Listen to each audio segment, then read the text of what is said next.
নমস্কাৰ live hour ষ্টুডিঅ'ত ৰশ্মিতা আজি মধ্য অসমত প্ৰশাসনৰ সৰ্ববৃহৎ উচ্ছেদ অভিযান চলিব নগাঁও জিলাৰ কামপুৰ লুটুমাৰী বনাঞ্চলত প্ৰশাসনৰ চলিব বৃহৎ উচ্ছেদ 5962 বিঘা ভূমি বেদখল মুক্ত কৰাৰ লক্ষ্য প্ৰশাসনৰ লুটুমাৰী বনাঞ্চলত বেদখলকাৰীৰ 2017টা কেঁচা ঘৰ আৰু 192টা পকী ঘৰত উচ্ছেদ চলাব প্ৰশাসনে ইতিমধ্যে উচ্ছেদৰ পূৰ্বে সহস্ৰাধিক পৰিয়ালে নিজৰ ঘৰ ভাঙি এৰিছে ভূমি ইফালে অপ্ৰীতিকৰ পৰিস্থিতিৰ আশংকাত মোতায়েন কৰা হৈছে বৃহৎ নিৰাপত্তাৰক্ষী দল নগাঁও লুটুমাৰী বনাঞ্চলত চলিব আজি উচ্ছেদ অভিযান য'ত আচলতে লুটুমাৰী বনাঞ্চলত বেদখলকাৰী 2017টা কেঁচা ঘৰ আৰু 192টা পকী ঘৰত আজি বুলডোজাৰ চলিব প্ৰশাসনৰ উচ্ছেদৰ পূৰ্বে সহস্ৰাধিক পৰিয়ালে ইতিমধ্যে নিজৰ ঘৰ ভাঙি এৰিছে ভূমি অপ্ৰীতিকৰ পৰিস্থিতিৰ আশংকাত যথেষ্ট সংখ্যক নিৰাপত্তাৰক্ষী তাত আজি মোতায়েন কৰা হৈছে কি কম আৰু দুখৰ বিষয় এতিয়া কি কম আৰু ক'বলৈ ভাষা নাই আৰু কি কম আজি কিমান দিন ধৰি আছিল আপোনালোকে আমি 40 বছৰ ধৰি আছো ইয়াত ক'ৰ পৰা আহিছিল আপোনালোকে আমিতো ইয়াতে আছিলো ক'ত মায়ে আমাৰ গৰাখনীয়া মানুহ তাৰ পৰা আহিছে ইয়াতে আমাৰ গোটেই নথি পত্ৰ কপি ইয়াতে এতিয়া ক'লৈ যাব এতিয়া ক'ত যাম আমি ইয়াতে থাকিব লাগিব চৰকাৰে মাটি দিয়ক নহ'লে ইয়াতে আমাৰ মৰিব লাগিব ইয়াতে জেগা নাই আৰু এইখিনি মুহূৰ্তত আমি নীলোৎপলৰ সৈতে সংযুক্ত হ'ম আমাৰ সাংবাদিক জ্যেষ্ঠ সাংবাদিক নীলোৎপল বৰা নীলোৎপল আজি যেহেতু লুটুমাৰী বৃহৎ এটা উচ্ছেদ অভিযান চলিব গতিকে আজি পুৱাৰ পৰা হৈছে উচ্ছেদ অভিযানৰ বাবে সাজু হৈছে আৰু বিভিন্ন নিৰাপত্তাৰক্ষী মোতায়েন কৰা হৈছে কামপুৰৰ লুটুমাৰীত গতিকে এইখিনি মুহূৰ্তৰ আমি সমগ্ৰ এই উচ্ছেদ ব্যৱস্থাৰ পৰিৱেশ জানিব বিচাৰিম নিশ্চয় ৰশ্মিতা ইতিমধ্যে লুটুমাৰী বনাঞ্চল যি সংৰক্ষিত বনাঞ্চলত উচ্ছেদ অভিযান চলি আছে আৰু মই দেখুৱাইছোঁ এয়া বৰ্তমান আমি দেখুৱাইছোঁ বুলডোজাৰে বৰ্তমান ইয়াত যি লুটুমাৰী সংৰক্ষিত বনাঞ্চল যি বেদখল হৈছিলে সেই বেদখলকাৰীৰ ঘৰ বৰ্তমান ইয়াত ভাঙি চুৰমাৰ কৰা হৈছে আৰু আজি পুৱাৰে পৰা বৰ্তমান লুটুমাৰী যি আমি বৰ্তমান মাজগাঁৱত উপস্থিত আছোঁ লুটুমাৰী লংজাম লুটুমাৰীটো বৰ্তমান ইতিমধ্যে যি উচ্ছেদ অভিযান সম্পূৰ্ণ হৈছে এয়া বৰ্তমান আমি দেখুৱাইছোঁ এয়া হৈছে লুটুমাৰী মাজগাঁৱত বৰ্তমান ইয়াত উচ্ছেদ চলি আছে পুনৰ গতিত আৰু কোনো ধৰণৰ ইয়াত অশান্তিকৰ পৰিৱেশ নাই পুৱাৰে পৰা শান্তিপূৰ্ণভাৱে বৰ্তমান ইয়াত উচ্ছেদ অভিযান চলি আছে আৰু অনাকাংক্ষিত কোনো ধৰণৰ পৰিস্থিতি যাতে নহয় তাৰ বাবে ইয়াত বৰ্তমান দেখুৱাইছোঁ কামাণ্ডোৰ বাহিনীৰ এক বৃহৎ দল নিয়োগ কৰা হৈছিলে আৰু এগৰাকী ব্যক্তি আহি আছে আমি জানিবলৈ চেষ্টা কৰিম নিজৰ ঘৰ ভাঙি বৰ্তমান এগৰাকী ব্যক্তি আহি আছে আমি জানিবলৈ চেষ্টা কৰিম এইগৰাকী ব্যক্তি মই এগৰাকী যুৱতী আহিছে এগৰাকী ব্যক্তি আহিছে মই জানিবলৈ চেষ্টা কৰিম আপোনাৰ ঘৰ ইয়াতে আছিলে এই মাজগাঁও উচ্ছেদ হ'ল আপোনাৰ আমাৰতো ক্লিয়াৰ কি নাম আপোনাৰ ফিৰাজ আলী কিমান দিন আছিলে আছিলো আজি প্ৰায় 40 মান হৈ গৈছে এতিয়া ঘৰ ভাঙি ক'ত যাব ক'ত যাম এতিয়া যাবলৈ জাগা নাই আপোনাৰ ছোৱালী নেকি কি নাম তোমাৰ মোৰ নাম হাকিমা বেগম পঢ়ি আছিলে কলেজত পঢ়ি আছো ক'ত পঢ়ি আছিলে কৈছা হাই ছেকেণ্ডেৰীত পঢ়ি আছো মই দেখুৱাইছোঁ বৰ্তমান এই আপোনালোকে নিজে ভাঙি আহিছে কি কৰিম ভাঙিবলৈ চৰকাৰে দিছে মই দেখুৱাইছোঁ বৰ্তমান এগৰাকী ধীৰাজ আলী এই যিগৰাকী বৰ্তমান নিজৰ ঘৰ নিজে ভাঙি তেওঁ ওলাই আহিছে আৰু কোনো ধৰণৰ অশান্তিকৰ পৰিৱেশ নাই পুৱাৰে পৰা শান্তিপূৰ্ণভাৱে উচ্ছেদ হৈ আছে জিলা আয়ুক্তগৰাকীয়ে ইতিমধ্যে ঘোষণা কৰিছিল যে 1919 চনৰ যি বন আইন আছে সেই আইন অনুসৰি এইসমূহ ঠাইত উচ্ছেদ হ'বই মই দেখুৱাইছোঁ এয়া চাওক যি সেইসকল লোকে অধিকাংশ লোকে কিন্তু প্ৰশাসনৰ ইয়াত বুলডোজাৰলৈ বাট চোৱা নাছিল নিজে নিজৰ ঘৰসমূহ খালী কৰিছিলে মই দেখুৱাইছোঁ এয়া চাওক এইদৰে যিসকল লোক ইয়াত বাস কৰি আছিলে তেওঁলোকে নিজৰ ঘৰ বৰ্তমান খালী কৰি পেলাই ইয়াত বৰ্তমান তেওঁলোকে ইয়াত আছিলে আৰু এতিয়াও উচ্ছেদ অভিযান চলি আছে মই দেখুৱাইছোঁ এয়া বৰ্তমান লুটুমাৰী মাজগাঁও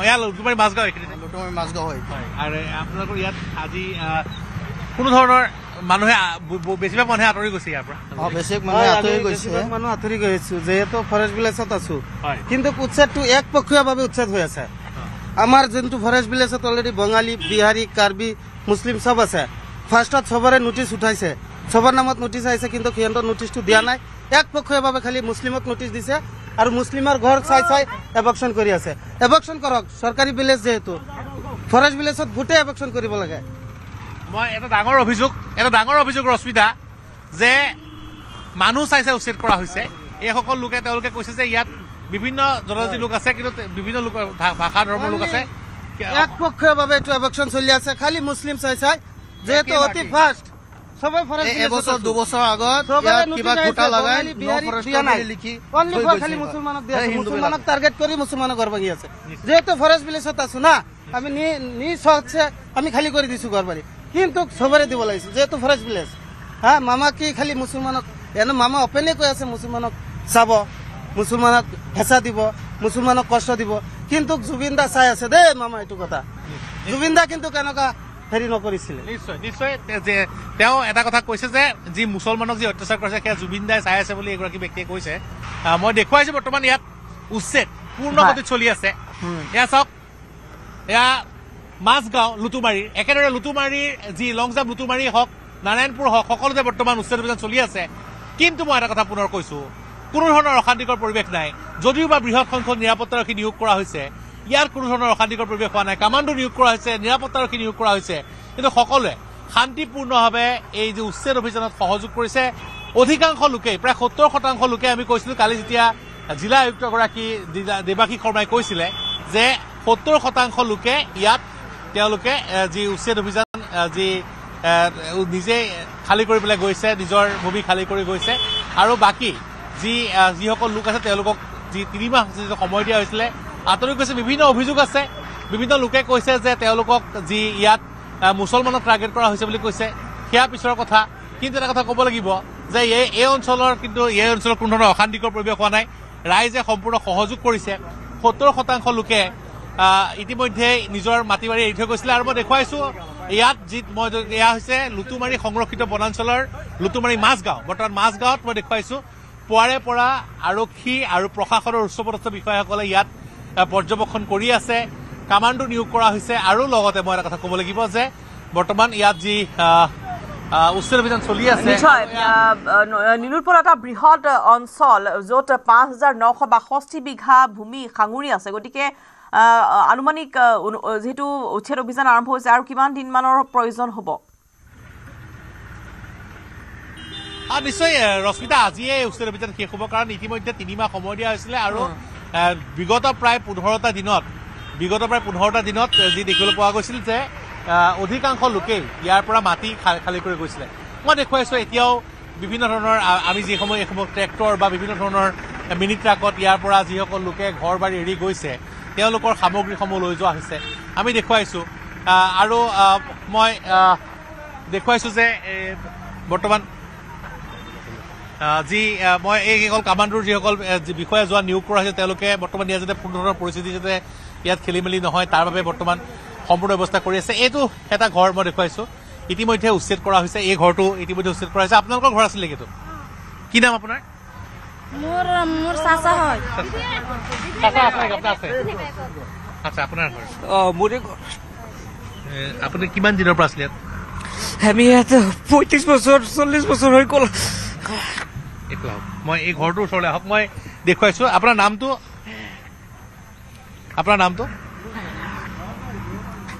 আছাদুল ইছলাম। আপুনি কি কাম কৰে? মই সৰু বিজনেছ কৰোঁ, এটা হয়। কাপোৰ দোকান কৰোঁ। ক'ত কচুৱাত আছে? নাই ইয়াতে। হয়। আৰু এতিয়া আপোনালোকে উচ্ছেদৰ জাননী কেতিয়া পাইছে? জাননী পাইছোঁ 1 মাহ আগত। হয়। তাৰ পৰা এতিয়া আপোনালোকে ঘৰ এইটো ঘৰ আপোনালোকৰ সামগ্ৰীবিলাক লৈ গ'ল নে এতিয়া ইয়াৰ পৰা? নাই, আছেই, চব আছে ইয়াত। ক'ত যাব ইয়াৰ পৰা? যাবলৈতো কোনো জাগা নাই, ক'ত যাম? আমাৰ ক'তো জাগা নাই। আপোনাৰ ল'ৰা ছোৱালী এটা হাই ছেকেণ্ডেৰীত পঢ়ি আছে, ছোৱালী এটা হাই ছেকেণ্ডেৰীত পঢ়ি আছে, আৰু ল'ৰাটো এইবাৰ BA দিব।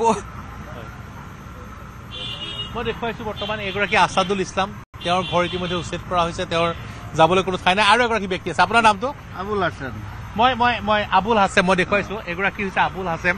আপোনাৰ ল'ৰা ছোৱালী কেইটা? মোৰ ল'ৰা ছোৱালী 4জন আৰু ল'ৰা 3জন, মানে 7জন ল'ৰা ছোৱালী। 7জন ল'ৰা ছোৱালী। আৰু আপোনাৰ ঘৰটো সেইটো ঘৰ? এইটো কৰি আপোনাৰ ঘৰ উচ্ছেদ কৰা হৈছে? উচ্ছেদ কৰা হৈছে।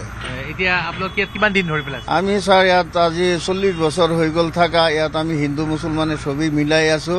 ইয়াত পৰা 2500 মান ঘৰ আছে। এতিয়া আমাৰ খালি মুছলিম 1200 ঘৰ উচ্ছেদ হৈ আছে, আৰু বাদ বাকী উচ্ছেদ হোৱা নাই। অকল মুছলমানৰ ঘৰ? খালি মুছলমানৰ ঘৰ হৈ আছে। অকল মুছলমানৰটো হৈ আছে, হিন্দু বঙালী বিহাৰী এটা হোৱা নাই। গোটেই ৰিজাৰ্ভ উচ্ছেদ কৰিলে আমি ভালেই পাইছোঁ, কিন্তু আমি আনন্দত হৈছোঁ। চৰকাৰক আমি ধন্যবাদ দিছিলোঁ, কিন্তু এতিয়া চাইছোঁ সমানে কৰিবলৈ। এতিয়া দেখিছোঁ বাছি আমাৰ মুছলিম মানুহবিলাকক কৰিছে, সিহঁতক কৰা নাই। চবকেই কৰি দিলে হয় আমি খুব ধন্যবাদ হ'লোঁ। আমি হেমন্ত বিশ্ব ছাৰক খুব ভাল পালোঁ হয়। এতিয়া কিন্তু আমি হেমন্ত বিশ্ব ছাৰে যেনেকা এটা জাতি টাৰ্গেট কৰিছে, এইটোৰ কাৰণে অলপ আমি বেয়া পাইছোঁ। বেয়া পালে আবুল হাছেন, এগৰাকী আবুল হাছেমৰ এটা পৰিয়াল আছিল, 9জনীয়া পৰিয়াল। তেওঁৰ 4জনী ছোৱালী, 3জন ল'ৰা আৰু তেওঁলোক স্বামী স্ত্ৰী। এতিয়া তেওঁলোকৰ পৰিয়ালটো ইয়াৰ পৰা যাবলৈ কোনো ধৰণৰ ঠাই নাইকিয়া।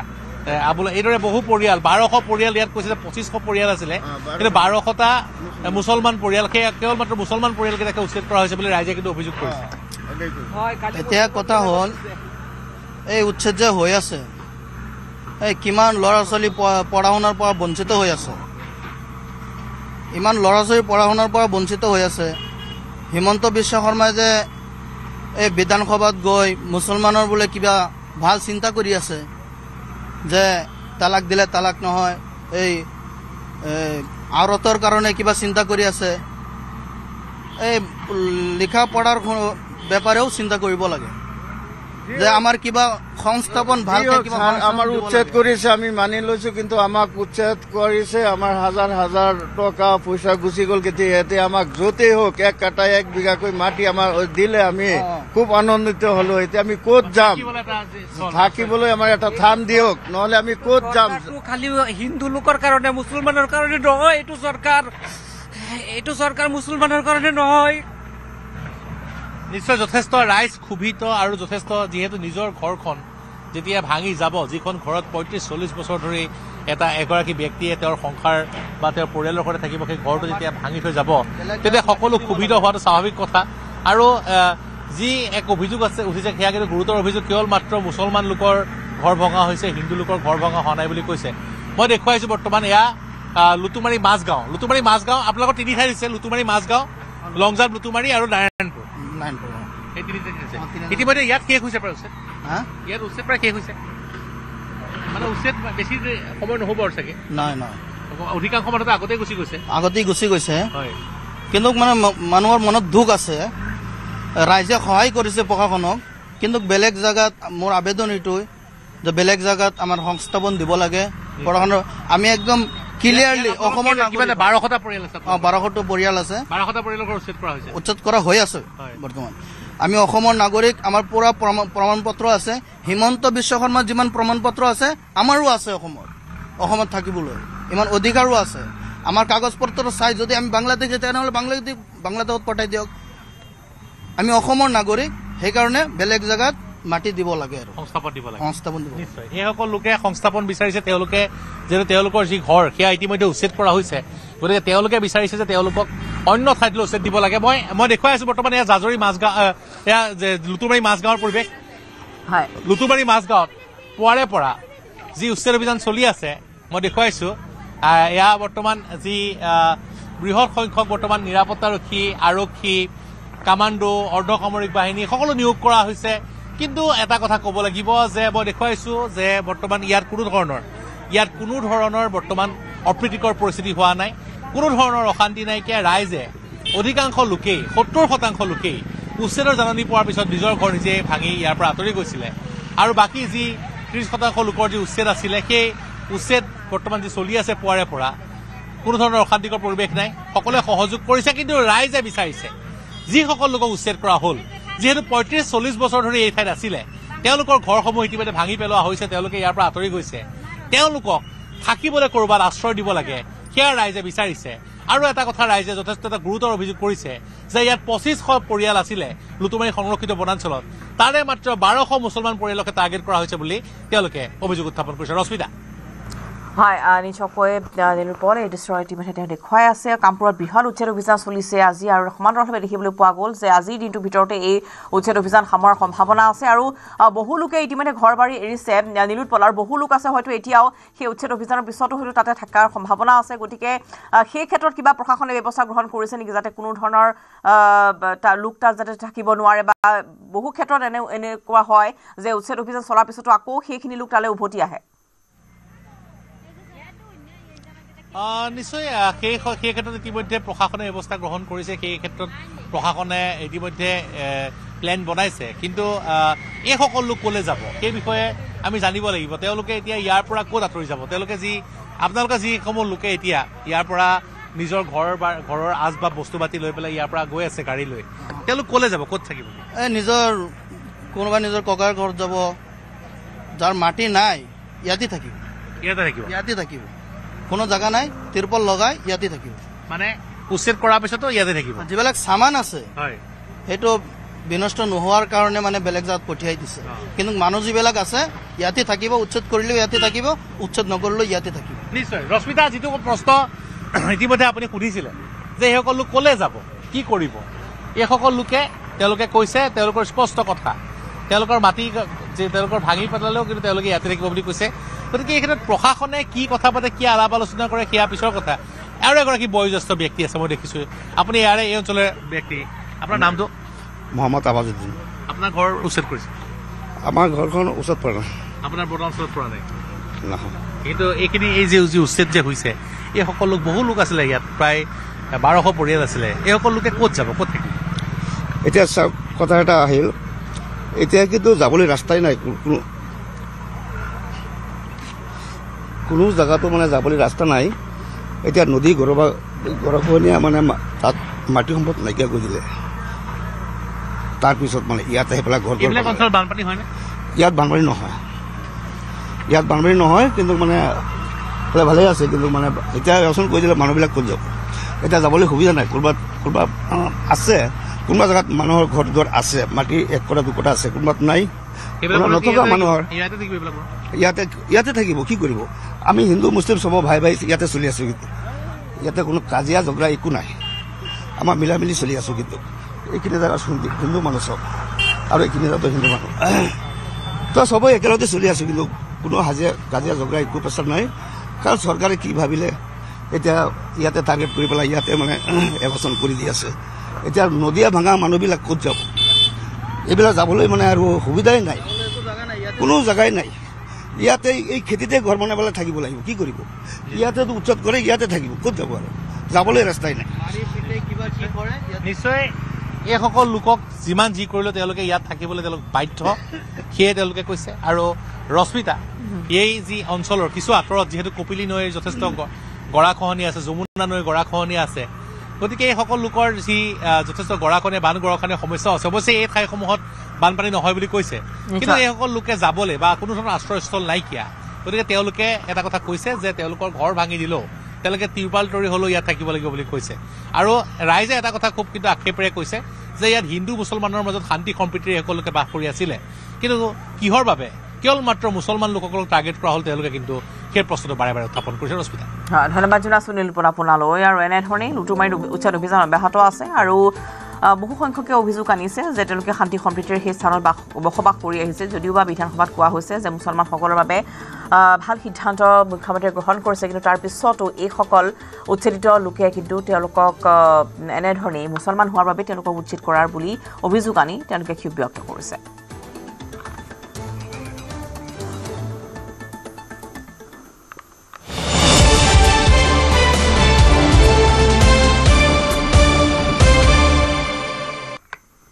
আৰু অসম বিধানসভাৰ শীতকালীন অধিৱেশনৰ আজি অন্তিমটো দিন। অধিৱেশনৰ অন্তিম দিনটোত সদনত দাখিল কৰিব 6 জনগোষ্ঠীৰ জনজাতিকৰণৰ মন্ত্ৰী গোটৰ প্ৰতিবেদন।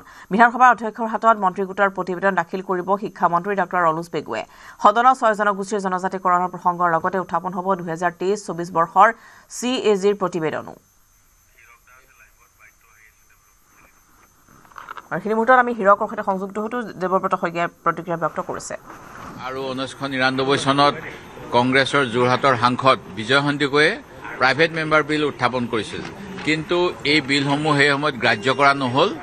আৰু আমাৰ কংগ্ৰেছৰ যেতিয়া 15 বছৰীয়া শাসন হৈছিল 2004 চন 2005 চন আৰু তাৰ পিছত লগতে 2011 আৰু 2014 চনত অসম বিধানসভাৰ সৰ্বদলীয় বিধায়কসকলৰ দল আমাৰ সেই সময়ৰ অধ্যক্ষসকলৰ নেতৃত্বত দিল্লীলৈ গৈ গৃহমন্ত্ৰী জনজাতি পৰিক্ৰমা মন্ত্ৰীক সাক্ষাৎ কৰি অমৰ ৰায় প্ৰধান কমিটিৰ সুপাৰিশ অনুসৰি জনজাতিকৰণ কৰিব লাগে বুলি কৈছিল, কিন্তু বিভিন্ন কাৰণবশত সেয়া হৈ নুঠিল। আৰু 2019 চনত অসমৰ যেতিয়া অসম চুক্তিক উলংঘা কৰি নাগৰিকত্ব সংশোধনী বিধেয়ক আনিলে, অসমৰ জনগণৰ ক্ষোভ প্ৰশমিত কৰিবলৈ বিজেপি দলে সেই সময়ত ৰাজ্যসভা আৰু লোকসভাত এই একে বিল উত্থাপন কৰিলে। 2019 চনত ৰাজনাথ সিং ডাঙৰীয়াই এখন বিল উত্থাপন কৰিলে গৃহমন্ত্ৰী হিচাপে, আৰু জনজাতি পৰিক্ৰমা মন্ত্ৰী বৰ্তমানৰ তেখেতে জুৱেল ওৰামে এখন বিল উত্থাপন কৰিলে। কিন্তু যেতিয়া নিৰ্বাচন হৈ গ'ল এই কথা পাহৰি গ'ল।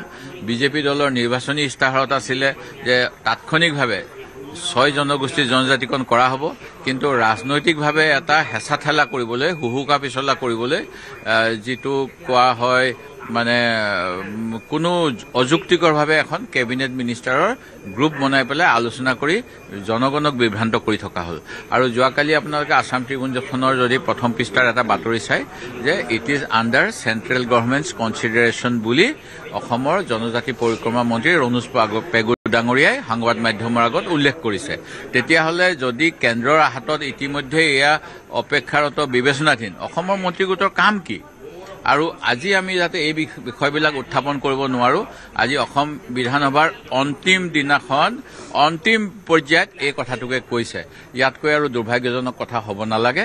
মোৰ কথা হ'ল যে যদি প্ৰয়োজন হয় আমাক যদি সুযোগ দিয়ে, মই ক'ম অসম বিধানসভাৰ সৰ্বদলীয় এটা প্ৰতিনিধি দল বৰ্তমানৰ অধ্যক্ষৰ নেতৃত্বত দিল্লীলৈ যাব লাগে, আৰু দিল্লীলৈ গৈ লগত যি 6 জনগোষ্ঠীয়ে বিচাৰিছে তেখেতসকলৰ নেতৃবৃন্দটোকো লওক, আৰু কেন্দ্ৰীয় চৰকাৰক পুনৰবাৰ অসমৰ ৰাইজৰ সেই সময়ৰ লোকসভাৰ প্ৰতিবেদনৰ ভিত্তিত যি আশা আকাংক্ষা পূৰণ কৰাৰ সুবিধা কৰাই দিব লাগে।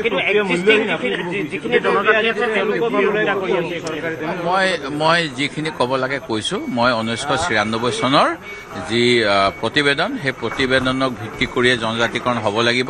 অসম বিধানসভাই ইতিমধ্যে 2004 চন 2005 চন এইখিনি সময়ত যিহেতু প্ৰস্তাৱ প্ৰেৰণ কৰিছে, আৰু অসম বিধানসভাৰ সকলো দলৰ সদস্যক লগত লৈ, আনকি সেই সময়ৰ বিজেপি দলৰো নেতৃত্ব তাত উপস্থিত আছিল, BPF দলৰ আছিল, অসম গণ পৰিষদৰ আছিল, আৰু কংগ্ৰেছ দলৰো আছিল। এই সকলোৱে মিলি পেলাই যিহেতু প্ৰতিবেদন ইতিমধ্যে মেমৰেণ্ডাম দিছে, তাৰপিছত আৰু নতুনকৈ কি ক'ব লগা আছে মই নাজানো। সেই গতিকে মই মোৰ মুখত কোনেও কথা আনিব নালাগে। মই 1996 প্ৰতিবেদনত যি সমাধান সূত্ৰ দিছে সেই অনুসৰি কাৰো ক্ষয় ক্ষতি নোহোৱাকৈ যিটো তাতো উল্লেখ আছে কেনেকৈ কৰিব লাগিব সেই সমাধানো দিছে, সেইমতে জনজাতিকৰণ হোৱাটো বিচাৰিছো। আৰু অহা 2 তাৰিখৰ পৰা 19 তাৰিখৰ ভিতৰত কেন্দ্ৰীয় সাংসদৰ বৈঠক অনুষ্ঠিত হ'ব। সেইখিনি সময়তে যাতে বিল পাৰিত কৰি জনজাতিকৰণৰ ঘোষণা কৰে, সেয়া মই দাবী জনাইছো। ধন্যবাদ জ্ঞাপন কৰিছোঁ। এয়া আছিল দেৱব্ৰত শইকীয়া। আৰু বিশেষকৈ আজি বিশেষকৈ চৰ্চিত এটা দিন 6 জনগোষ্ঠীৰ জনজাতিকৰণ, কাৰণ দীৰ্ঘদিন ধৰি এই যিহেতু দাবী কৰি আছিলে 6 জনগোষ্ঠীয়ে যে জনজাতিকৰণ কৰিব লাগে, আৰু সেই 6 জনজাতিকৰণৰ যিখন মন্ত্ৰীগোটৰ আচলতে মন্ত্ৰীগোটৰ যিখন প্ৰতিবেদন, সেই প্ৰতিবেদন আজিৰ বিষয়ে দাখিল কৰা হ'ব। আৰু সদনত যিহেতু বিয়লি ভাগত এই প্ৰতিবেদনখন দাখিল কৰাৰ কথা আছে, আৰু বিশেষকৈ এই 6 জনগোষ্ঠীৰ জনজাতিকৰণৰ কেইবাটাও গুৰুত্বপূৰ্ণ দিশ ইতিমধ্যে উন্মোচিত হৈছে। বিশেষকৈ কাৰো যাতে বৰ্তমান যিকেইটা জনগোষ্ঠী আছে সেই জনগোষ্ঠীসমূহৰ যাতে কোনো ধৰণৰ বাধা বিঘিনি নহয় তাৰ প্ৰতি লক্ষ্য ৰাখি এই বিল অনা হ'ব। পৰমানন্দ ৰাজবংশী আছে, তেখেতৰ সৈতে কথা পাতিম। 6 জনগোষ্ঠী জনজাতিকৰণৰ আজি মন্ত্ৰীগোটৰ প্ৰতিবেদন আজি দাখিল কৰা হ'ব। ঐতিহাসিক এটা দিন। নিশ্চয় অসমবাসীয়ে ইমান কেইদিন যি ভাল খবৰ পাইছে আজিও পাব বুলি মোৰ দৃঢ় বিশ্বাস। কেনেকুৱা হ'ব বুলি ভাবে? মই কেনেকুৱা হ'ব বুলি নাভাবোঁ, কিন্তু মই জানো যে আমাৰ মন্ত্ৰীসভাই যি কাম কৰিব অসমৰ ৰাইজৰ মংগলৰ কাৰণে কৰিব। আজি প্ৰতিবেদনখন আমাৰ দৃঢ় বিশ্বাস। আপোনালোকে নিশ্চয় মন কৰিছে এইকেইটা দিন আমাৰ ডক্টৰ হিমন্ত বিশ্ব শৰ্মা ডাঙৰীয়াৰ নেতৃত্বত যি ধৰণে চৰকাৰে সিদ্ধান্তবোৰ লৈছে, সেই সিদ্ধান্ত মতে ৰাইজৰ মংগল কামনা আৰু সকলোৰে জনগোষ্ঠীৰ সকলো আশা আকাংক্ষা পূৰণ কৰিবৰ কাৰণে যি সিদ্ধান্ত ল'ব সেই সিদ্ধান্ত ৰাইজৰ ভালৰ কাৰণে হ'ব, মোৰ দৃঢ় বিশ্বাস। কিন্তু এতিয়া দেৱব্ৰত শইকীয়াই এটা কথা কৈছে যে এই মন্ত্ৰীগোটৰ প্ৰতিবেদন বৰ বিশেষ কামৰ কথা নহয়। তেওঁ কৈছে যে সৰ্বদলীয় এটা গোট যাব লাগে দিল্লীলৈ। নাই, আচলতে কি তেখেতসকলে যি কয় তেনেকুৱা কথা, কিন্তু আপোনালোকে জানেই যে আমাৰ যিহেতু একেবাৰে কেন্দ্ৰত চৰকাৰ আৰু আমাৰ নিজৰ চৰকাৰ আৰু আমাৰ 3টা ইঞ্জিনৰ চৰকাৰ এখন, এতিয়া মই ভাবোঁ যে তেনেকুৱা কোনো দিশেই পৰিস্ফুট নহ'ব। কাৰণ যি কাম কৰে ডক্টৰ হিমন্ত বিশ্ব শৰ্মা ডাঙৰীয়াই ওপৰৰ পৰা আলোচনা মৰ্মে সকলোবিলাকেই কাম কৰে। গতিকে যিমান দিন আপোনালোকে লক্ষ্য কৰিছে যে ইমান দিন যিখিনি কাম কৰিছে সকলো কামেই সকলো স্তৰতে সকলো ৰাইজৰ মংগলৰ কাৰণে তেখেতে কাম কৰিছে। নিশ্চয়কৈ এয়া আছিলে বিধায়ক আছে পৰমানন্দ ৰাজবংশী আৰু তেখেতে এটা কথা স্পষ্টকৈ কৈছে যে আচলতে স্ব-জনগোষ্ঠী বা স্ব-জনগোষ্ঠী যিখন প্ৰতিবেদন দাখিল কৰাব সেই প্ৰতিবেদনখন আচলতে এখন ঐতিহাসিক প্ৰতিবেদন হ'ব আৰু তেওঁ সেই কথা স্পষ্টকৈ কোৱা ৰমাকান্ত দেউৰী আছে আমাৰ সৈতে কথা পাতিব বিচাৰিম। আগতে যে পূৰ্ব জনগোষ্ঠীসমূহ যদি হানি বিক্ৰী নোহোৱাকৈ অনিষ্ট সাধন নোহোৱাকৈ যদি জনগোষ্ঠী জনজাতিকৰণ কৰে তেতিয়া মোৰ তাত কোনো আপত্তি নাই আৰু এটা কথা কাৰণে ভাল হ'ব। আজি অসমৰ যিটো সমস্যা এই সমস্যাটো জনগোষ্ঠী লাগে কাৰণ খিলঞ্জীয়া তেতিয়া ৰক্ষা কৱচ হ'ব আৰু খিলঞ্জীয়া নহ'লে অস্তিত্ব হেৰাই যাব। যিখন চৰকাৰ যিখন দেশত 80% মানুহ যেতিয়া জনজাতি হয় সেইখন দেশ জনজাতি ৰাজ্য হিচাপে ঘোষণা কৰিব পাৰে। গতিকে চাওক পাহাৰীয়া ৰাজ্য আজি অৰুণাচল মেঘালয় সেই কথাটো আজি আপোনালোকে নিশ্চয় এই কথাটো জানে। গতিকে তেওঁলোকে আজি সুৰক্ষিত, তেওঁলোকে এনালে পাৰ্মিট আছে, এতিয়া আমি কিন্তু সুৰক্ষিত নহয়। হ'ব মানে আপুনিও জনজাতি ৰাজ্য হিচাপে হোৱাটো বিচাৰোঁ, মই বিচাৰোঁ, সেইকাৰণে বিচাৰোঁ। কেতিয়া হ'ব জনজাতি ৰাজ্য? যেতিয়া 80% দেশখনত জনজাতি লোক থাকিব তেতিয়াহে সেইখন দেশ জনজাতি ৰাজ্য হিচাপে ঘোষণা কৰিব পাৰে। কাৰণ আমি পাহাৰ পৰ্বত হাবি জংঘল বাঘ ভালুকৰ লগত জংঘল কৰা জনজাতি লোকসকল, এই জনজাতি লোকসকলৰ কাৰণে মানে জনজাতি ৰাজ্য হিচাপে ঘোষণা কৰিব পাৰে। নালাগে, পিছত যাম, হ'ব, নালাগে নাই। এই আজি তাৰমানে হেৰিয়ে ভাল গাব, এইটো কি আমাৰ তেজ গলে গাব, তেওঁলোকে আনন্দ এটা ঐতিহাসিক গায় তেওঁলোকক। কাৰণ য'ত 200 বছৰ পিছত তেওঁলোকে নোপোৱা বস্তু এটা পাইছে, তেওঁলোকে ন্যায্য পাইছে, তেওঁলোকে গীত গাবই আনন্দতে। মই পিছত গাম দে। এয়া আছিল ৰমাকান্ত দেউৰী আৰু তেখেতে এটা কথা স্পষ্ট প্ৰকাশ কৰিছে যে অসমখন আচলতে জনজাতীয় ৰাজ্য ঘোষণা কৰিব লাগে, এই কথা স্পষ্টকৈ প্ৰকাশ কৰিছে। আৰু বিশেষকৈ আজি যিহেতু মন্ত্ৰীগোটৰ যি প্ৰতিবেদন দাখিল কৰা হয় মন্ত্ৰীগোটৰ মুখ্যমন্ত্ৰীৰ অধ্যক্ষতাত এই যিখন মন্ত্ৰীগোটৰ প্ৰতিবেদন সেই প্ৰতিবেদন বিশেষকৈ প্ৰস্তুত কৰা হৈছে। আৰু বিশেষকৈ মই পূৰ্বে উল্লেখ কাৰণে এতিয়াই ক'ম যে যি জনগোষ্ঠীসকল আছে জনগোষ্ঠীসকলৰ যাতে কোনো ধৰণৰ বাধা বিঘিনি নহয় তাৰ প্ৰতি লক্ষ্য ৰাখি এই যিখন প্ৰতিবেদন সেই প্ৰতিবেদন প্ৰস্তুত কৰা হৈছে। বিশেষকৈ জানিব পৰা অনুসৰি ট্ৰাইবেল ভেলী এটা গঠন কৰাৰ সম্ভাৱনা আছে, য'ত যিসকল স্ব-জনগোষ্ঠীৰ লোকসকলক যিহেতু স্ব-জনগোষ্ঠী জনজাতিকৰণ দিয়া হ'ব তাতে তেওঁলোকক ৰখা হ'ব। আৰু তাৰ লগতে বিশেষকৈ যি গোৱালপাৰা ডিষ্ট্ৰিক্ট আছে, গোৱালপাৰা ডিষ্ট্ৰিক্টৰ কোচ ৰাজবংশী যিসকল আছে সেই কোচ ৰাজবংশীসকলক জনজাতীয় মৰ্যাদা প্ৰদান কৰাৰ সম্ভাৱনা আছে। আৰু এই যি প্ৰতিবেদন প্ৰস্তুত কৰোঁতে কেইবালানি আলোচনা হৈছিলে, ইয়াৰ পূৰ্ব যিবোৰ আলোচনা হৈছিলে সেই আলোচনা বিফলে পৰিচালিত হোৱা দেখিবলৈ পোৱা গৈছিলে। কিন্তু যেতিয়া মুখ্যমন্ত্ৰী ডক্টৰ হিমন্ত বিশ্ব শৰ্মাৰ দায়িত্বভাৰ গ্ৰহণ কৰিলে তাৰপিছৰ পৰা এখনৰ পিছত আনখন স্ব-জনগোষ্ঠীৰ লগত আলোচনা হ'ল আৰু আলোচনাৰ অন্তত এই মন্ত্ৰীগোটৰ যি প্ৰতিবেদন সেই প্ৰতিবেদন প্ৰস্তুত কৰা হৈছে। আৰু বৰ্তমান যদি চাব যায় অসমত জনগোষ্ঠীৰ সংখ্যা হৈছে 12% আৰু যদি স্ব-জনগোষ্ঠী জনজাতিকৰণ হয় কিন্তু কেইবাবাৰো প্ৰক্ৰিয়া আছে, বিভিন্ন প্ৰক্ৰিয়াৰ মাজেৰে যাব লাগিব। কিন্তু তাৰপিছত অসমত যদি চাব যায় জনগোষ্ঠীৰ সংখ্যা হ'ব 45%। তাৰ লগতে যি বিদ্যালয় বিশ্ববিদ্যালয় আছে তাৰে আসনৰ সংখ্যা বৃদ্ধি হ'ব, লগতে চাকৰিৰ ক্ষেত্ৰত যি আচলতে বৰ্তমান যিমান শতাংশ আছে তাতকৈ অধিক হ'ব। এনেকুৱা ধৰণৰ বিভিন্ন ধৰণৰ ব্যৱস্থাৰ মাজেৰে যোৱাৰ সম্ভাৱনা আছে। আৰু ইয়াৰ পূৰ্বে 2019 বৰ্ষৰ কথা যদি ক'ব যাওঁ ৰাজ্যসভাত এই যিখন এখন স্ব-জনগোষ্ঠী জনজাতিকৰণৰ এখন বিল উত্থাপন হৈছিলে কিন্তু সেই বিলখনো এতিয়াও অমীমাংসিত হৈছিলে। আৰু ইয়াৰ পূৰ্বৰ মুখ্যমন্ত্ৰী প্ৰাক্তন তৰুণ গগৈৰ দিনতো স্ব-জনগোষ্ঠীৰ মন্ত্ৰীগোটৰ প্ৰতিবেদন গঠন কৰা হৈছিলে, দাখিল কৰা হৈছিলে। কিন্তু দিল্লীত সেই প্ৰস্তাৱ গৈছিলে, প্ৰস্তাৱ যোৱাৰ পিছতো বিভিন্ন ধৰণৰ প্ৰশ্নৰ সন্মুখীন হ'বলগীয়া হৈছিল। কিন্তু তেতিয়া চৰকাৰ সলনি হ'ল, চৰকাৰ সলনি হোৱাৰ পিছতে অতি তৎপৰতাকে এই যি প্ৰতিবেদন এই প্ৰতিবেদন প্ৰস্তুত কৰা দেখিবলৈ পোৱা গৈছে। আৰু আজি যিহেতু এই প্ৰতিবেদন মন্ত্ৰীগোটৰ যি প্ৰতিবেদন সেই প্ৰতিবেদন দাখিল কৰা হ'ব তাৰ বাবে অধিক আগ্ৰহে ৰৈ আছে জনগোষ্ঠীৰ লোকসকল। কিন্তু আন যিসকল জনগোষ্ঠী আছে 14টা যি জনগোষ্ঠী আছে 14টা জনগোষ্ঠী কিন্তু এতিয়াও স্ব-জনগোষ্ঠী জনজাতিকৰণক লৈ বিৰোধিতা কৰি আছে। আৰু তেওঁলোকে এটাই দাবী যে এই স্ব-জনগোষ্ঠী জনজাতিকৰণ হ'ব নালাগে। কিন্তু ৰাজ্যৰ বিভিন্ন প্ৰান্তত যদি চাব যায় উজনি অসমৰ ফালে যদি যাওঁ আমি উজনি অসমত দেখিব যে এই স্ব-জনগোষ্ঠী জনজাতিকৰণক লৈ কিছুদিন পূৰ্বলৈকে এক বৃহৎ প্ৰতিবাদী সমদল হোৱা দেখিবলৈ পোৱা গৈছিল। তাৰ লগতে বিক্ষোভ প্ৰদৰ্শন কৰাও দেখিবলৈ পোৱা গৈছিল। এই মুহূৰ্তত যিহেতু আমি অসম বিধানসভাৰ চৌহদত আছোঁ, আমি সুশান্ত বৰগোহাঁই আছে তেখেতৰ সৈতে কথা পাতিম। অকণমান আজি এটা ঐতিহাসিক দিন স্ব-জনগোষ্ঠী জনজাতিকৰণৰ মন্ত্ৰীগোটৰ প্ৰতিবেদন দাখিল কৰা হ'ব। প্ৰতিবেদনখন প্ৰথমতে আহি লওক, প্ৰতিবেদনখনক পুংখানুপুংখভাৱে আলোচনা কৰা হ'ব আৰু এই প্ৰতিবেদনখন আলোচনা কৰাৰ পিছত কেন্দ্ৰীয় চৰকাৰলৈ প্ৰেৰণ কৰা হ'ব। এই প্ৰতিবেদনখনৰ ভিতৰত কি আছে কি নাই সদনৰ ভিতৰত যেতিয়া লে কৰিব বা সদনত দাখিল কৰিব তাৰ পিছতহে আমি কথাবিলাক আলোচনাৰ মাধ্যমলৈ আহিব পাৰিম কিন্তু আজি এটা ঐতিহাসিক দিন 6 জন বিচাৰিছিলে আৰু অসমত সকলো জাতি জনগোষ্ঠী আজি বসবাস কৰি আছে সকলোৱে যাতে নিজৰ স্থানত থাকি কাৰো যাতে সুবিধা অসুবিধাবিলাক বঞ্চিত নহয় বিঘ্নিত নহয় আৰু এই 6 জনগোষ্ঠীও যাতে 6 জনগোষ্ঠী পায় তাৰ এটা ব্যৱস্থা নিশ্চয় চৰকাৰখনে কৰিছে আৰু যেতিয়া আমাৰ লে হোৱাৰ পিছত আপোনালোকৰ আগত বাকীখিনি আমি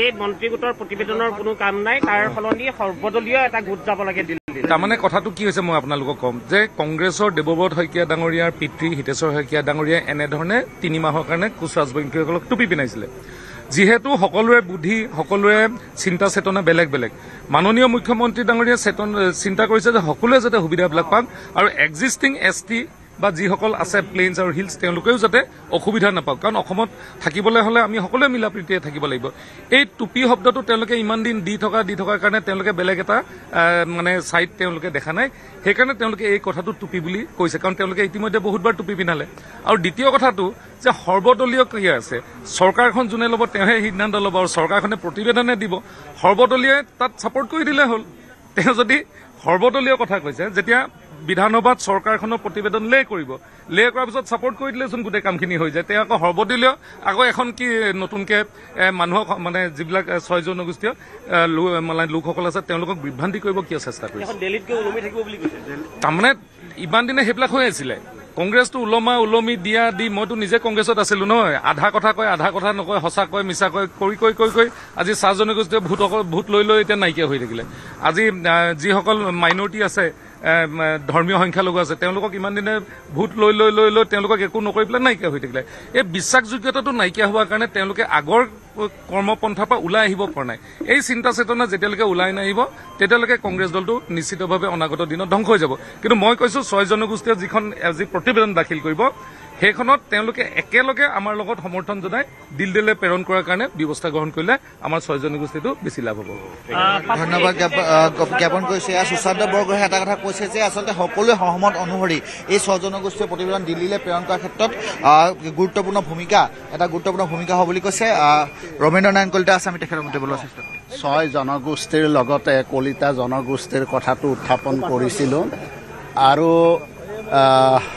মাননীয় মন্ত্ৰী ডাঙৰীয়াই এটা উত্তৰ দিছে যে কলিতা জনগোষ্ঠীৰ ক্ষেত্ৰত কিছু আগবঢ়া হৈছে আগতে যি ট্ৰাইবেল যিটো ৰিচাৰ্চ চেণ্টাৰ আছে সেই ৰিচাৰ্চ চেণ্টাৰলৈ পঠোৱা বুলিহে কৈছিল কলিতা জনগোষ্ঠীয়ে প্ৰকৃতাৰ্থত যিটো জনজাতিৰ যিখিনি ক্ৰাইটেৰিয়া সেই ক্ৰাইটেৰিয়াখিনি ইয়াত আছে না নাই এই ক্ষেত্ৰত ইতিমধ্যে ৰাজ্য চৰকাৰে কেন্দ্ৰীয় চৰকাৰলৈ এই সম্পৰ্কত এখন পত্ৰ প্ৰেৰণ কৰিছে গতিকে দেখা যাওক ভৱিষ্যতৰ দিনত কি কৰে যেহেতু কলিতা জনগোষ্ঠীয়ে জনজাতিকৰণ বিচাৰিছে মই আশা ৰাখিছোঁ যে 6 জনগোষ্ঠীটো সমাধান হোৱাৰ লগে লগে কলিতা জনগোষ্ঠীকো নিশ্চয় অনুসূচিত জনজাতিৰ অন্তৰ্ভুক্ত কৰাৰ ক্ষেত্ৰত চৰকাৰে চিন্তা কৰিব AIDFৰ বহুকেইজন বিধায়ক আপোনালোকলৈ অহাৰ কথা চলি আছে বিশেষকৈ বৰাকৰ বা বীৰতালৰ এই বিষয়ত কেনেকুৱা মইতো আগতেই কৈ আছোঁ যে AIDFৰ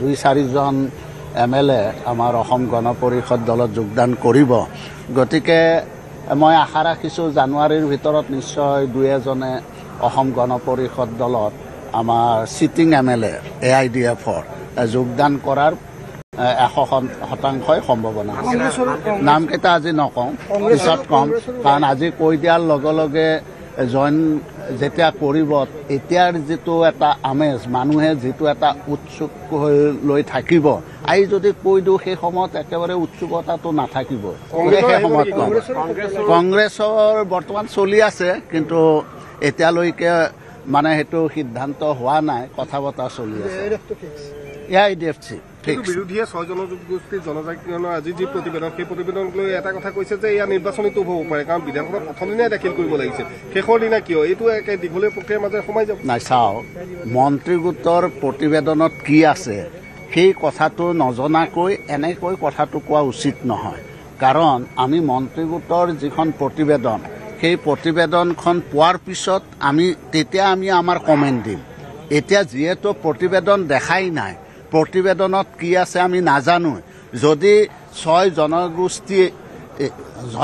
জনগোষ্ঠীয়ে যদি জনজাতিকৰণ সম্পৰ্কত যিখন প্ৰতিবেদন দাখিল কৰিব সেইটোত যদি সন্তুষ্ট হয় আমিও সন্তুষ্ট অসমৰ ৰাইজ সন্তুষ্ট যদি সন্তুষ্ট নহয় তেতিয়া দেখা যাব আজি এই সময়ত মানে কি দিছে কি দিয়া নাই এই সম্পৰ্কত কোৱাটো কঠিন ধন্যবাদ জ্ঞাপন কৰিছো এয়া আছিল অমীন্দ্ৰ নাৰায়ণ কলিতা আৰু আজি 6 জনগোষ্ঠী জনজাতিকৰণৰ মন্ত্ৰীগোটৰ প্ৰতিবেদনৰ লগতে আজি 11খনকৈ বিধেয়কৰ দফাই দফাই বিশেষকৈ এই যি বিধানসভাৰ শীতকালীন অধিৱেশনৰ অন্তিমটো দিন আৰু অন্তিমটো দিনা দফাই দফাই আলোচনা কৰা হ'ব তাৰে ভিতৰত মই ক'ব বিচাৰিম যে বিশেষকৈ তালিকাত অন্তৰ্ভুক্ত হৈছে শিক্ষক কৰ্মচাৰীৰ পদ প্ৰাদেশিকৰণ সংশোধনী বিধেয়ক আৰু লগতে শিক্ষক নিয়োগ আৰু বদলীকৰণৰ সংশোধনী যিখন বিধেয়ক সেই বিধেয়কখন আজি সংশোধনৰ প্ৰস্তাৱনা হ'ব বিশেষকৈ এই বিধেয়কখন কথা ক'ব বিচাৰিম যে আগতে কোনো এখন জিলাত 10 বছৰ পৰ্যন্ত সেইজন শিক্ষকে চাকৰি কৰিবলগীয়া হৈছিল কিন্তু এতিয়াৰ পৰা যি এই বিলখন হোৱাৰ পিছতে তেওঁলোকে সংশোধন হোৱাৰ পিছতে তেওঁলোকে পুৰুষৰ ক্ষেত্ৰত 7 বছৰ আৰু মহিলাৰ ক্ষেত্ৰত 5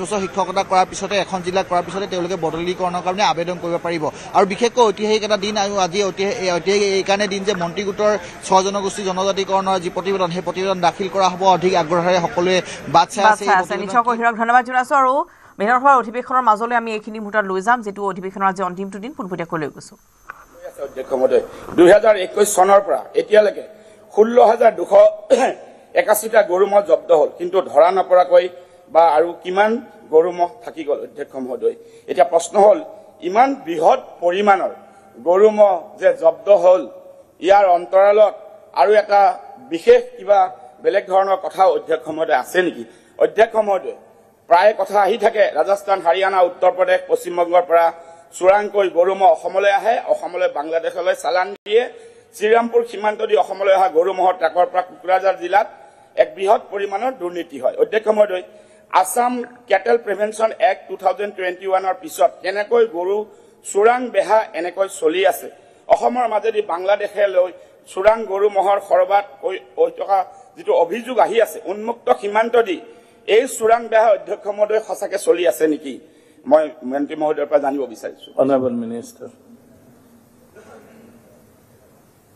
মাননীয় অধ্যক্ষ মহোদয় মাননীয় সদস্যগৰাকী যিটো কথা কৈছে যে এই চোৰাং যিটো ব্যৱসায় এইটো বন্ধ কৰাত চৰকাৰে যথেষ্টখিনি সফল হৈছে সফল এইকাৰণে হৈছে যে আজিৰ দিনটোত অধ্যক্ষ ডাঙৰীয়া যে প্ৰায় 16,056টা গৰু ইতিমধ্যে কৰায়ত্ব কৰা হৈছে আৰু 225টা ম'হ জব্দ কৰা হৈছে আৰু চৰকাৰৰ এই ব্যৱস্থাটো ইমান ষ্ট্ৰংলি চৰকাৰে ব্যৱস্থাটো লোৱাৰ কাৰণে আজি ইমানখিনি গৰু ম'হ আমাৰ ধৰিবলৈ সক্ষম হৈছে আৰু যিখন আপোনাৰ আসাম কেটেল প্ৰিজাৰ্ভেশ্যন এক্ট 2021 গতিকে সেইমতে গৰু ৰক্ষাৰ যিটো সুবিধা আছে বা তাত প্ৰভিজন আছে সেইমতে কামখিনি কৰা হৈছে আৰু দ্বিতীয় কথাটো হ'ল অধ্যক্ষ ডাঙৰীয়া যে আমাৰ মাননীয় সদস্যগৰাকী যে কৈছে যে কবাৰ বেংগলৰ পৰা কবাৰ পৰা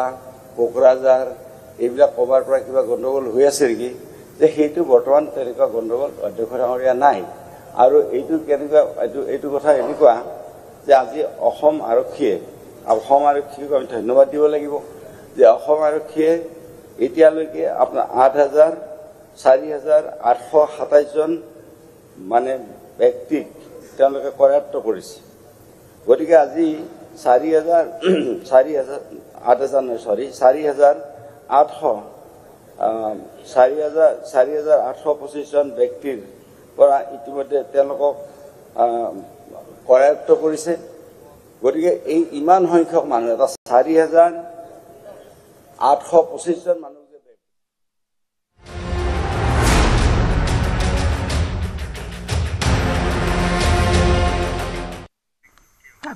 খবৰ মাজলৈ নাগালেণ্ডৰ সংঘটিত হৈছে এটা ভয়ংকৰ ঘটনা মৰিয়াই হত্যা কৰা হ'ল অসমৰ এজন যুৱকক অভিষেক ঘোষ নামৰ লোকজনৰ আক্ৰমণত নিহত হৈছে অসমৰ প্ৰদীপ বসুমতাৰী নামৰ যুৱকজন নাগালেণ্ডৰ চুমুক ডিমা চেকিয়ে গাঁৱত এই ঘটনা য়েছু আৰ্মছ ৱেলনেছ ফাউণ্ডেশ্যন ৰিহেব চেণ্টাৰৰ পৰিচালন সঞ্চালক হত্যাকাৰী অভিষেক ঘোষ ৰিহেব চেণ্টাৰটোত চিকিৎসাধীন হৈ আছিল অসমৰ প্ৰদীপ বসুমতাৰী মৃত প্ৰদীপ বসুমতাৰীৰ ঘৰ সৰুপথাৰ সমজিলাৰ উৰিয়া ঘাটত নাগালেণ্ড আৰক্ষী নিজাববীয়াকৈ গোচৰ ৰুজু কৰিছে আৰু ইতিমধ্যে 5 জনক গ্ৰেপ্তাৰ কৰিছে মূল অভিযুক্ত অভিষেক ঘোষক জেৰা চলাই আছে নাগালেণ্ড আৰক্ষীয়ে ইতিমধ্যে নৱেম্বৰ 26 তাৰিখে হত্যা কৰা হৈছিল অসমৰ প্ৰদীপ বসুমতাৰী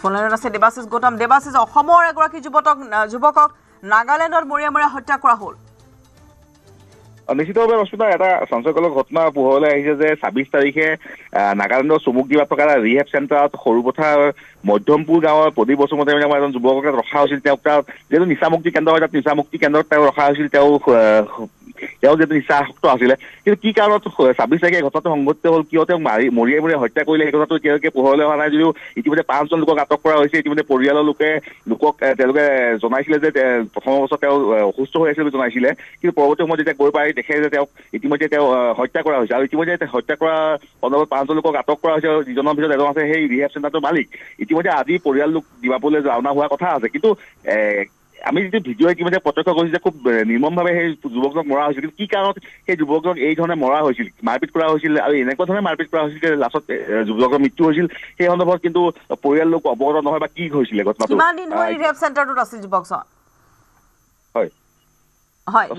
হয় দেৱাশিষ কিমান দিন ধৰি তাত আছিল আৰু যুৱকজনৰ যদি অসুখ আছিল বা কিবা আছিল তেনেধৰণৰ চিকিৎসালয়ত ভৰ্তি কৰা নহ'ল কিন্তু এনেদৰে মাৰপিট কৰি তেওঁক কিয় হত্যা কৰা হ'ল ৰচিতা গোটেই ঘটনাটো যদি প্ৰথমবাৰ ক'ব যাওঁ ল'ৰাজন নিচাসক্ত আছিল প্ৰথম অৱস্থাত তেওঁক গোলাঘাটৰ এটা ৰিহেব চেণ্টাৰত ভৰ্তি কৰোৱা হৈছিল কিন্তু পৰৱৰ্তী সময়ত পৰিয়াল লোকে উন্নত চিকিৎসাৰ বাবে যিটো চুমুকডিমাত থকা নাগালেণ্ডৰ চুমুকডিমাত যিটো ৰিহেব চেণ্টাৰ আছে তাত ভৰ্তি কৰোৱা হৈছিল কিন্তু আমি এটা ভিডিঅ'টো স্পষ্টভাৱে দেখা পাইছোঁ যে তাত তেওঁক পেলাই লৈ খুব নিৰ্মমভাৱে তেওঁক প্ৰহাৰ কৰা হৈছিল আৰু সেই প্ৰহাৰ কৰাৰ পিছত তেওঁ মৃত্যু হৈছে আৰু প্ৰহাৰ কৰাৰ পিছত আমি যিটো ঘটনা আমি গম পাইছিলোঁ যে প্ৰথমতে তেওঁক ৰেফাৰেল হস্পিটেললৈ লৈ যোৱা হৈছিল লৈ যোৱাৰ পিছত ডাক্তৰ তেওঁলোকে নিনি কৈছিল যে তেওঁ কিছু অসুখ পাইছিল যে ল'ৰাজনক অসুস্থ নহয় তেওঁ বেমাৰ হোৱা নাই তেওঁক মাৰপিট কৰা হৈছিল একে মাৰপিট কৰা হৈছিল আৰু হস্পিটেলত পোৱা সময়ত তেওঁ ইতিমধ্যে মৃত্যু হৈছিল তেওঁলোক লগালগ ডিমাপুৰ আৰক্ষীক খবৰ দিয়ে ডিমাপুৰ আৰক্ষী ইতিমধ্যে আহি গোটেই কথাটো নিজাববীয়াকৈ এটা গোচৰ ৰুজু কৰি ইতিমধ্যে 5 জন লোকক আটক কৰিছে যিজনৰ ভিতৰত আছে সেই ৰিহেব চেণ্টাৰটোৰ মালিক অভিষেক ঘোষৰ লগতে 5 জনক ইতিমধ্যে আটক কৰা হৈছে আৰু কিন্তু এই ৰিহেব চেণ্টাৰ যিবোৰ অসমতে হওক বা অসমৰ বাহিৰতে যিবোৰ ৰিহেব চেণ্টাৰ চলি আছে আচলতে ৰিহেব চেণ্টাৰবিলাকত কি হৈছে এই ঘটনাটোৱে কিন্তু পুনৰবাৰ উদঙাই দিছে ৰিহেব চেণ্টাৰসমূহৰ স্বৰূপ আৰু যিহেতু ৰিহেব চেণ্টাৰ এজন যুৱকক নিচামুক্তি কেন্দ্ৰ নিচা আসক্ত যুৱক এজনক চিকিৎসা কৰিবলৈ নিয়া হয় চিকিৎসা কৰিব নিয়া যুৱক এজনক কি ধৰণে এই ধৰণে নিৰ্মমভাৱে প্ৰহাৰ কৰা হৈছিল সেই সমগ্ৰ দৃশ্য কিন্তু চিচিটিভি বদলি হৈছে আৰু ইমানেই বেয়াকৈ প্ৰহাৰ কৰা হৈছিল যে লাষ্টত সেই যুৱকজনে মৃত্যু পৰ্যন্ত আঁকোৱালি ল'বলগীয়া হৈছিল ৰচিতা ধন্যবাদ দেৱাশিষ